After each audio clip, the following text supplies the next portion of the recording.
여호수아 11장입니다. 하솔 왕 야빈이 이 소식을 듣고 마하돈 왕 요압과 시므온 왕과 악사 왕과 및 북쪽 산지와 긴네렛 남쪽 아라바와 평지와 서쪽 돌의 높은 곳에 있는 왕들과 동쪽과 서쪽의 가나안 족속과 아모리 족속과 헷 족속과 브리스 족속과 산지의 여부스 족속과 미스바 땅 헤르몬 산 아래 히위 족속에게 사람을 보내매 그들이 그 모든 군대를 거느리고 나왔으니 백성이 많아 해변에 수많은 모래 같고 말과 병거도 심히 많았으며 이 왕들이 모두 모여 나와서 이스라엘과 싸우려고 메론 물가에 함께 진쳤더라. 여호와께서 여호수아에게 이르시되 그들로 말미암아 두려워하지 말라. 내일 이맘때 내가 그들을 이스라엘 앞에 넘겨주어 몰살시키리니 너는 그들의 말 뒷발에 힘줄을 끊고 그들의 병거를 불사르라 하시니라. 이에 여호수아가 모든 군사와 함께 메론 물가로 가서 갑자기 습격할 때 여호와께서 그들을 이스라엘 손에 넘겨주셨기 때문에 그들을 격파하고 큰 시돈과 미스르봇 마임까지 추격하고 동쪽으로는 미스바 골짜기까지 추격하여 한 사람도 남기지 아니하고 쳐 죽이고 여호수아가 여호와께서 자기에게 명하신 대로 행하여 그들의 말 뒷발에 힘줄을 끊고 그들의 병거를 불살랐더라. 이제 북쪽으로 이제 올라가면서 가나안 땅을 또 차지합니다. 여기에도 이제 한 족속 한 왕과 싸우는 것도 힘이 버거운데 하솔 왕 야빈이 이제 이 소식을 듣고 여러 그러한 또 군대를 연합해 가지고 이스라엘 백성들을 또 그렇게 공격하려고 쳐들어오는 것을 보게 됩니다. 해변에 이러한 모래같이 아주 어마어마한 군대 또 말과 병거를 가지고 있는 엄청난 군사 조직을 가지고 있는 그러한 강력한 군대의 힘을 가지고 있는 그러한 또 북쪽 왕들을 소개를 합니다. 이 하솔이라는 뜻은 요새화된 도시라는 왕이 얼마나 이 자기의 그 도시를 강력한 군대력을 자랑하고 싶었다라면 자랑하고 싶었냐면 하솔이라고 이렇게 나는 우리의 도시는 강력한 그러한 힘으로 무장된 도시다라는 그런 별명을 자기 이름에다 붙일 정도로 어마어마한 군사력과 군대의 무기를 갖추었습니다. 고대 애굽이 거대한 그러한 그 초강대국을 형성할 수 있었던 것은 말과 병거, 마차의 이러한 그 힘을 이용을 해서 이렇게 싸우는 그 시대 당시에는 최고의 그러한 그 군대 무기인 것이죠. 결국 로마 시대에도 로마의 그러한 그 무기들, 특별히 마차, 전차 이런 부분들은 어마어마한 최신식 무기였던 것입니다. 마치 오늘날 미국이 이런 엄청난 그러한 그 항공모함과 또 이러한 그 군대 무기를 가지고 있는 것처럼 이때 당대에 이렇게 도시를 형성하고 엄청난 이 말과 병거를 가지고 있는 이러한 군대력이면 어마어마한 군사력을 갖고 있는 것입니다. 그렇지만 아무리 힘이 강대하고 강력할지라도 하나님이 이스라엘 편에 서 있으면 절대로 이길 수 없는 것입니다. 하나님께서 결국 내가 이스라엘 앞에 넘겨주어 몰살시킬 것이다 라고 이렇게 거듭거듭 각 전쟁마다 아무리 힘이 강력한 악한 세력이라 할지라도 결국 하나님이 이스라엘 편에 서 있기 때문에 머리털 하나도 건들 수 없을 정도로 이렇게 이스라엘은 승리할 것이다 라고 하나님은 이스라엘에게 용기와 힘을 넣어주시는 것을 알 수가 있습니다. 이렇게 하나님은 전지전능하신 하나님, 절대 주권을 가지신 하나님임을 여러 전쟁을 통해서 우리는 특별히 구약을 통해서 더 많이 또 배우게 됩니다. 결국 여호와께서 그들을 이스라엘 자손에게 넘겨주셨기 때문에 8절에도 이렇게 이 전쟁의 이런 모든 승리는 어마어마한 군사력을 갖춘 이러한 연합군을 쳐부술 수 있었던 것도 절대로 인간의 힘과 공로가 아니라는 겁니다. 하나님이 넘겨주셨기 때문에 이스라엘이 승리한 것이다 라고 이렇게 그 원인을 아주 정확하게 밝히고 있습니다. 한 사람도 남기지 아니하고 전부 다 쳐 죽였다. 그리고 9절에도 여호와께서 명령하신 대로 말의 그 모든 힘줄을 끊어서 그렇게 말들을 전부 다 또 폐기 처분하는 그들의 병거를 전부 다 불사르는 이러한 모습들을 봅니다. 근데 이것은 이제 참 아깝죠. 왜냐하면 말을 소유한다는 것은 엄청난 그 기동력을 속도를 가질 수 있는 그러한 그 또 식량이나 무기를 옮길 수 있는 그런 요즘 말하면 군사 차량을 확보할 수 있는 비행기를 이 마차를 마차라는 것은 병거라는 것은 그렇게 또 비행기와 같은 운송 수단을 소유할 수 있는 엄청난 군대의 힘을 갖출 수 있는 건데 하나님께서는 이 모든 병거와 말들을 전부 다 없애버리라고 명령합니다. 이번 전쟁에서. 왜 그러냐면 혹시라도 이스라엘 백성들이 이런 돈을 의지하고 말을 의지하고 병거와 군대의 무기를 의지하면서 하나님을 의지하는 것을 소홀히 할까 봐 하나님께서는 이스라엘 백성들이 어떠한 또 그러한 또 세상적인 그 힘과 또 공로로 느낄 만한 그런 모든 수단들을 아예 일찌감치 차단시켜 버리고 이스라엘 백성들은 절대로 군대 무기와 힘으로 이 전쟁을 싸운 게 아니라 오직 하나님의 은혜로 오직 전능하신 하나님의 도우심으로 이 모든 전쟁을 이겼다라는 것을 반드시 깨닫도록, 그래서 하나님만 의지하고 사는 것이 얼마나 중요한 것인지를 깨닫도록 이렇게 군대의 아주 중요한 무기가 될 수 있는 말과 병거를 전부 없애라라는 이러한 또 엄청난 명령을 하셨고, 이스라엘 백성들은 다행히 이 부분에서 잘 순종해서 정말 아깝지만 혹시라도 우리가 교만해서 우리 힘으로 마치 우리가 하나님의 도움 없이도 하나님이 안 도와주셔도 우리가 살아갈 수 있는 것처럼 이렇게 착각할 수 있는 모든 그러한 원인들을 하나님 아주 일거에 제거해 버리면서 오직 하나님의 도우심으로 살아야 된다는 것, 하나님만 의지하면서 살아야 된다는 것을 이러한 또 신뢰를 통해서 하나님께서는 오늘 우리에게도 오직 하나님을 의지하고 오직 말씀에 순종하면 하나님이 도와주실 것이다라고 하는, 절대로 비성경적인 방법으로 세상적인 방법으로 일을 해결하려고 하지 말라라고 이러한 또 신뢰를 통해서 우리에게 가르쳐 주십니다. 10절, 하솔은 본래 그 모든 나라의 머리였더니 그때 여호수아가 돌아와서 하솔을 취하고 그 왕을 칼날로 쳐 죽이고 그 가운데 모든 사람을 칼날로 쳐서 진멸하여 호흡이 있는 자는 하나도 남기지 아니하였고 또 하솔을 불러 살랐고 여호수아가 그 왕들의 모든 성읍과 그 모든 왕을 붙잡아 칼날로 쳐서 진멸하여 바쳤으니 여호와의 종 모세가 명령한 것과 같이 하였으되 여호수아가 하솔만 불살랐고 산 위에 세운 성읍들은 이스라엘이 불사르지 아니하였으며 이 성읍들의 모든 재물과 가축은 이스라엘 자손이 탈취하고 모든 사람은 칼날로 쳐서 멸하여 호흡이 있는 자는 하나도 남기지 아니하였으니 여호와께서 그의 종 모세에게 명령하신 것을 모세는 여호수아에게 명령하였고 여호수아는 그대로 행하여 여호와께서 모세에게 명령하신 모든 것을 하나도 행하지 아니한 것이 없었더라. 결국 이제 이 전쟁은 하나님이 도와주셔서 또 이스라엘 백성들이 믿음으로 잘 순종해서 결국 큰 승리를 이루게 됩니다. 그리하여 모든 사람을 칼날로 쳐서 진멸하고 호흡이 있는 자는 하나도 남기지 아니하고 죽였다. 이렇게 거듭거듭 14절에서도 호흡이 있는 자는 하나도 남기지 아니하고 죽였다라고 이렇게 아주 계속 반복적으로 이 전쟁은 단순한 사적인 보복 전쟁이 아니라 반드시 하나님 앞에서 불순종한 자들은 어떤 벌을 받는지에 대한 엄중한 심판, 하나님의 심판을 대행하는 전쟁임을 이렇게 거듭 계속 강조하면서 종말의 최후에도 이렇게 불신앙으로 끝까지 하나님을 믿지 않고 예수님을 거부하면서 살았던 이러한 불신앙에 대해서 하나님이 어떤 심판을 내리실 것인지에 대한 두려움과 경고를 이러한 전쟁을 통해서 우리에게 아주 분명히 가르치고 있습니다. 그러면서도 또 이 9절에는 여호와의 종 모세가 명령한 것과 같이 이렇게 일부러 이 하나님의 명령 그리고 이스라엘 백성들의 믿음에 의한 순종, 이것이 얼마나 중요한 것인지를 거듭거듭 반복하면서 강조하고 있습니다. 15절에도 여호와께서 모세에게 명령을 했고 모세는 여호수아에게 명령을 했고 그리하여 여호수아와 백성들은 그대로 말씀 그대로 온전히 순종했다.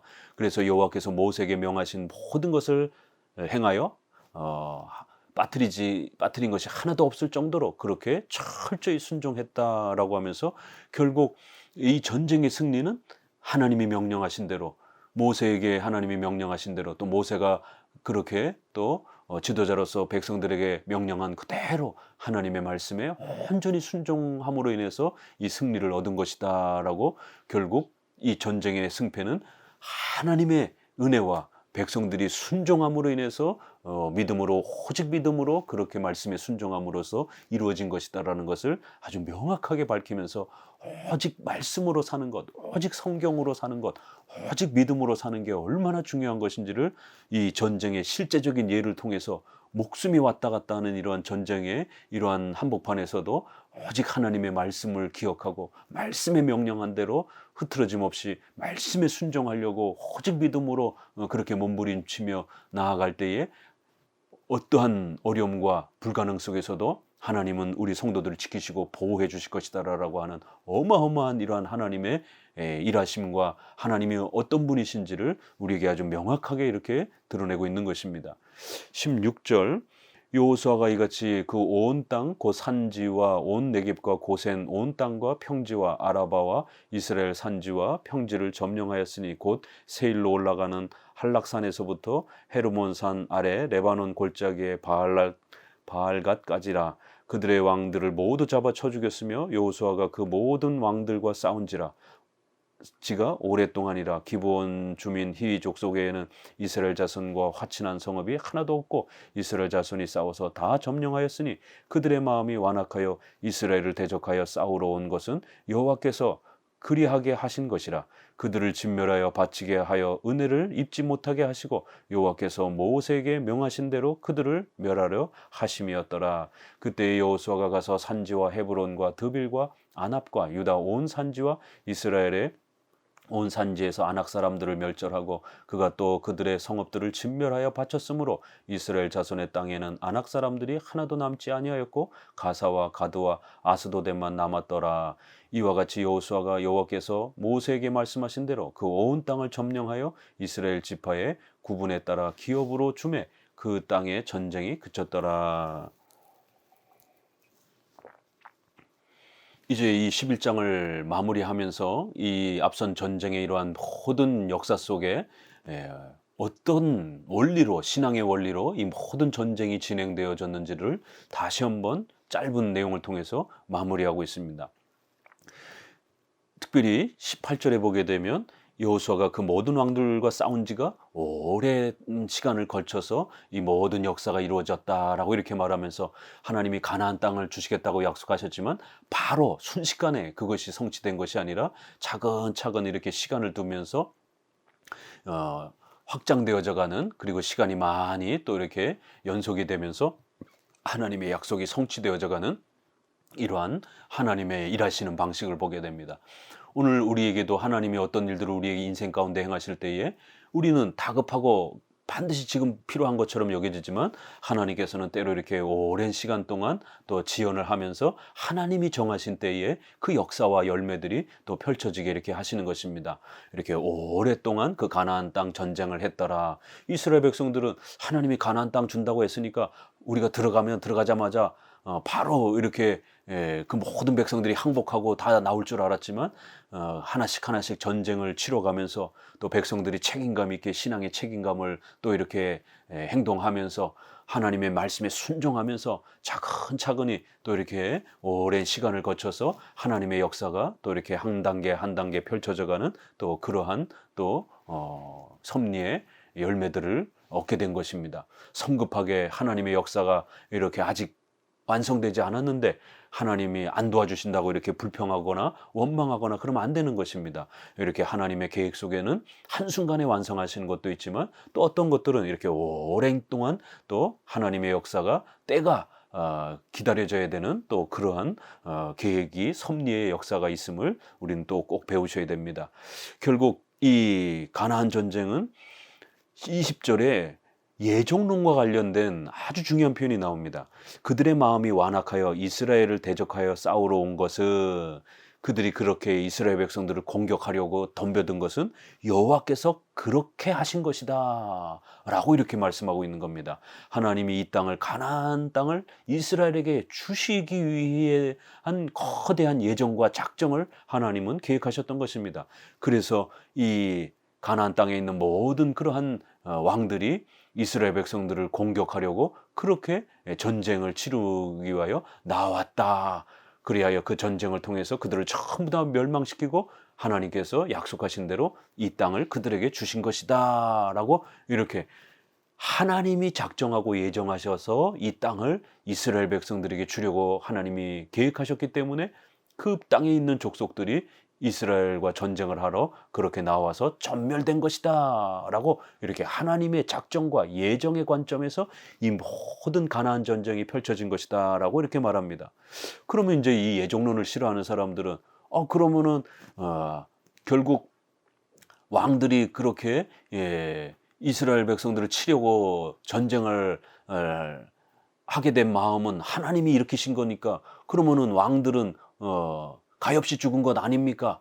불쌍히 죽은 것 아닙니까? 이렇게 또 하나님의 행하신 일이 악한 것처럼 이렇게 또 그 악한 자들이 그렇게 전쟁을 하고 죽게 된 것은 자기들의 의지가 아니라 하나님이 시켜서 그렇게 한 것처럼, 하나님이 죄를 지은 것처럼 하나님께서 왕들에게 악한 마음을 주셔가지고 결국 그들이 죽게 만든 것처럼 이렇게 죄에 대한 책임을, 멸망의 책임을 하나님께 돌리려고 하는, 그리하여 인간의 이러한 의지는 마치 기계처럼 숙명론처럼 움직이는 것처럼 예정론을 오해해서 예정론을 아주 악한 교리라고, 인간의 의지를 제거하는, 망가뜨리는, 아주 도덕적으로 게으르고 나태하게 만드는 그런 아주 악한 교리라고 이렇게 알미니안주의와 또 복음주의에서 많은 교회들이, 장로교회의 보수적인 장로교회에는 예정론을 다 싫어합니다. 이렇게 하나님을 악한 신처럼 보일 수 있다. 인간의 의지를 망가뜨려서 나태하고 게으르게 만들 수 있다. 어차피 하나님이 다 하시니까 결국 악한 자들이 죽는 것도 다 하나님의 뜻이네. 그럼 우리가 할 일 없네. 하나님은 악한 자들을 그렇게 막 불쌍한데도 막 죽이시네. 이러한 하나님은 악한 신이다. 인간은 나태해지고 게을러질 수밖에 없다. 이런 식으로 예정론을 숙명론이나 운명론처럼, 팔자론처럼 이렇게 오해하면서 결국 예정론을 거부하려고 하는 모습을 보게 됩니다. 그러나 이 거대한 역사는 분명히 하나님의 예정과 작정 속에 이스라엘에게 이 땅을 주시고자 하는, 천국의 모형으로서 이 땅을 주시려고 하시는 거대한 하나님의 은혜와 하나님의 절대 주권 속에서 일어난 겁니다. 그러나 그 예정론을 핑계대고 이 가나안 족속이 우리는 하나님이 시켜서 이렇게 전쟁한 거야. 그러니까 우리는 죄가 없는데도 하나님이 우리를 죽이신 거야. 이렇게 원망할 수 없도록 놀랍게 역사하시는 겁니다. 왜냐하면 인간의 눈에는 이 구원이, 누가 구원받을지 예정의 대상을 하나님이 가려 놓으셨습니다. 저 사람이 구원받을지 안 받을지, 예정됐는지 안 됐는지 우리 인간은 절대로 알 수 없습니다. 자기 자신이만 그 구원받은 것에 대해서 깨닫고 알 수 있을 뿐인 것입니다. 그것도 회개하고 신앙의 이러한 결단을 갖고 나왔을 때 자기 자신이 선택받고 구원받은 것인지를 자기 자신의 예정만 알 수 있도록 그렇게 제안해 놓으신 거예요. 그래서 우리는 누구든지 우리는 복음을 전해야 되는 것입니다. 이 사람이 예정됐는지 안 됐는지 우리는 알 수가 없는 것입니다. 이렇게 하나님은 다 하시지만 인간의 그러한 그 역사 속에서는 예정의 대상이 누구인지 가려 놓으신 것이에요. 또 우리 개인의 미래에 대해서도 하나님은 우리 눈에 가려 놓으신 겁니다. 여러분 중에 내일 일이 어떻게 될지, 10분 뒤에 어떤 일이 일어날지 그거 다 알고 움직이는 사람이 있습니까? 없습니다. 신자라 할지라도, 목사인 저도 10분 뒤에 어떤 일이 일어날지 우리 인간은 아무것도 알 수가 없습니다. 이렇게 하나님은 우리 미래에 대해서 그 모든 것들이 예언으로 다 이렇게 점을 치듯이 알 수 있도록 그렇게 예정과 작정을 이끌어 가시는 게 아니라 우리 눈에 가려 놓으신 것입니다. 우리는 현재 최선을 다해서 하나님의 명령에 순종하고 도덕적으로 선한, 바로 그걸 열심히 선택하면 내일 그 선의 열매를 받는 거고, 오늘 계속해서 악한 일을 행하고 하나님이 원치 않는 이러한 죄를 계속 범하게 되면 징계를 받아서 내일 어마어마한 인생의 비참함을 또 맛보게 되는 겁니다. 오늘 열심히 저축하고 근면성실하게 또 이렇게 살지 않으면 내일에 우리는 아주 비참하고 가난해지고 노년에 엄청난 경제적 어려움을 당할 수 있는 겁니다. 오늘 우리가 막 먹고 운동도 안 하고 건강관리 안 하고 그렇게 인스턴트 식품만 먹고 이렇게 나태하고 게으르게 되면 내일 우리는 성인병에 걸려서 일찍 죽을 수 있는 것입니다. 신자도 이렇게 나태하고 게을러지면 일찍 죽을 수 있는 것이에요. 우리가 언제 죽을지 하나님은 우리 눈에 가려 놓으신 것입니다. 내일 성공할지 실패할지 가려 놓으신 것이에요. 오늘 최선을 다해서 순종하고 하나님의 말씀에 따르면 내일 성공할 수 있는 그러한 그 열매 정도를 하나님은 우리에게 가르쳐 주신 것입니다. 이렇게 예정의 위대한 절대 주권은 하나님이 계획하신 바대로 한치의 오차도 없이 그 모든 역사가 이루어져 갑니다. 구원의 대상도 그렇고 그 삶의 의식주와 관련된 모든 역사 전체도 마찬가지입니다. 그러나 우리 인간에게는 그거를 가려 놓으신 것이에요. 그래서 최선을 다해서 우리는 전도해야 되고, 또 우리 자신의 신앙에 대해서도 전도의 기회가 주어졌을 때 최선을 다해서 회개하고 믿으면 되는 겁니다. 내가 예정된 자인지 안 된 자인지 그걸 알고 믿는 게 아닙니다. 전도의 기회를 받았을 때 예수님 도와주세요. 저는 예수님 없이 살았습니다. 회개합니다. 제가 죄인임을 회개합니다. 예수님을 믿고 싶습니다. 전도를 받았을 때 그 즉시 회개하고 예수님을 받아들이면 구원의 은혜가 우리에게 주어지는 겁니다. 내가 예정됐는지 안 됐는지를 미리 파악하고 믿을까 말까? 나는 어차피 예정 안 됐으니까 난 안 믿을래. 이런 방식으로 하나님이 우리를 구원으로 초대하는 게 아닙니다. 하나님의 절대적인 예정과 작정은 인간의 신앙적 책임, 신앙과 회개를 사용해서 이루어지는 겁니다. 또 인간의 생활은 의식주라고 하는 이런 도덕적 책임을 사용하면서, 수단으로 사용하면서 우리의 삶이 발전해 가도록 그렇게 하나님은 섭리해 가시는 것입니다. 바로 인간은 하나님의 형상으로 창조된 인격적 존재로 만들어졌기 때문에 도덕적 선악을 그렇게 의지의 행위를 하는 존재로 하나님께서 그렇게 인간을 만든 겁니다. 그래서 비록 타락 이후에는 인간은 자신의 공로와 노력으로, 자유의지의 능력으로 하나님을 찾을 수 있는 그러한 모든 능력을 다 잃어버렸습니다. 그래서 우리가 전적 부패, 전적으로 무능력하다라고 말합니다. 그러나 인간은 짐승이 된 건 아닙니다. 인격은 여전히 존재하는 거예요. 자유의지에, 구원을 향한 자유의지, 또 하나님이 원하는 선을 행할 수 있는 그런 궁극적인 자유의지의 능력은 전적으로 부패했지만, 인간이 인격으로서 살아갈 수 있는 그런 인격적 자유는 여전히 존재하는 것입니다. 그래서 이거를 자유의지의 본질적인 능력은 우리가 잃어버렸다. 그러나 자유의지의 외적인 형식은 남아있다라고 이렇게 적었으니, 어떤 면에서는 우리가 자유의지를 잃어버렸고 어떤 면에서는 남아있다로 이렇게 표현을 했고요.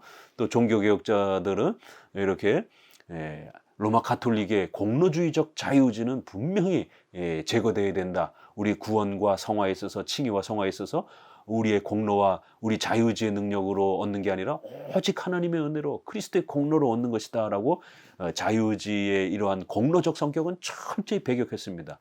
그러나 그 의지가 수단으로 쓰여지는, 원인으로 쓰여지는 건 제거했지만 수단과 도구로서 쓰여지는 이 자유의지의 성격은 인정을 했습니다. 이렇게 구별을 해준 겁니다. 그래서 이거를 이제 현대의 조직신학에서는 자유의지는 없지만 의지의 자유는 있다라고 이렇게 또 단어를 살짝 조정해 보면서 표현을 하려고 해보기도 합니다. 뭐 그렇게 표현을 해도 되고요. 아니면 그냥 자유의지의 성격을 둘로 구별을 해서 구원과 관련된 그런 본질적 자유의지에 아담이 받았던 그런 원초적 자유의지는 잃어버렸지만, 인간의 인격적 활동을 하면서 살아가도록 남겨두신 그러한 인간의 인격을 형성하는 자유의지는, 의지의 모습은 남아있다라고 또 이렇게 표현을 해도 되는 것입니다. 영어에서도 뭐 free will이라고도 하기도 하고 will of free라고도 뭐 이렇게 표현을 해서 그걸 구별해 보려고 하지만 사실은 그 명확하게 단어로 정의되지는 않습니다. 결국 의미적으로 이렇게 그 교리의 의미를 성도들에게 잘 설명해 주면 되는 것입니다. 이렇게 하나님은 모든 걸 자기가 원하시는 대로 작정하셔서 가나안 땅을 주신 것입니다. 그러나 하나님은 분명히 이 가나안 족속들이 회개할 수 있는 기회를 아브라함에게 400년 뒤에 들어갈 것이다 라고, 아모리 족속의 죄가 아직은 가득 차지 않았다. 그래서 그들에게 400년 동안 회개할 기회를 줬고, 여리고 성에서도 일주일씩이나 그렇게 회개할 기회를 줬고, 또 이 많은 가나안 땅 족속에게는 또 기브온 족속처럼 하나님을 두려워하고 하나님 앞에 엎드려서 도와달라라고 회개하면 얼마든지 이렇게 또 기생나합이나 기브온 족속처럼 살려주는 그런 기회가 분명히 있었던 것입니다. 분명히 소문을 들어서 두려워함에도 불구하고 회개를 하고 두려움 가운데 하나님을 경외하면서 나온 게 아니라 오히려 하나님을 조롱하고 하나님을 우습게 여기고 이스라엘 백성들을 공격하려고 나온 것은 본인들의 죄인 것입니다. 그래서 하나님은 이렇게 분명히 회개의 기회를 주셨지만 그들은 또 자신들의 악한 의지로 불신앙 가운데서 이스라엘을 공격하고 하나님을 싫어하면서 그렇게 나온 겁니다. 이 죄는 분명히 본인들이 벌을 받아야 되는 겁니다. 하나님의 작정과 주권은 분명히 펼쳐질 겁니다. 그러나 인간이 자기가 악한 마음으로 하나님을 거부한 것에 대한 책임은 분명히 또 형벌을 받아야 되는 것입니다. 그리하여 여기서도 11장에서도 여호와께서 그렇게 하신 것이다 라고 앞부분에서는 표현하고 있지만, 그러나 그걸 하나님이 악을 막 만들면서 가나안 땅 백성들에게 너네 악을 지어라 이렇게 충동해가지고 선동을 해서 그 역사를 펼치는 게 아니라 은혜를 입지 못하게 하시고, 하나님이 그들에게 일반 은총으로서 주셨던 풍족한 삶, 풍족한 군사력, 또 왕으로서 통치할 수 있는 그런 엄청난 지혜, 이런 모든 것도 하나님이 일반 은총 가운데 주신 겁니다. 이런 모든 은혜를 하나님이 이제 차단하신 겁니다. 그러니까 악해지는 겁니다. 하나님이 악을 집어넣은 게 아니라 하나님이 일반적으로 주셨던 은혜를 차단을 한 거예요.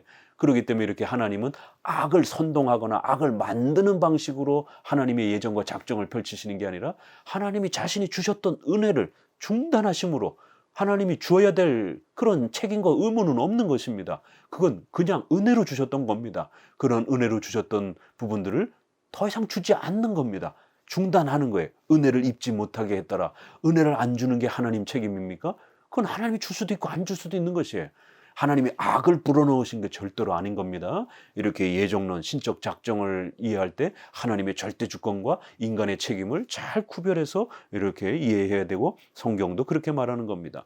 결국 여호와께서 모세에게 명령한 대로 그들을 멸하려 하심이었더라. 이렇게 그 가나안 족속이 악을 행해서 나온 것은 분명히 그들의 잘못이었고, 그래서 하나님은 그들을 공의적 심판으로서 멸망시키는 심판자로서 얼마든지 그들을 벌하고 그들을 내쫓을 수 있다라는 것입니다. 이렇게 하나님께서는 악을 만들고 선동하는 방식으로가 아니라 은혜를 중단하심으로 인해서 그들이 자기 의지로 악해서 하나님을 공격하고 이스라엘을 공격함으로 벌을 받아서 이 땅에서 쫓겨난 것이지, 결코 불쌍한 사람들을 하나님이 죽인 것이 아니다라는 것입니다.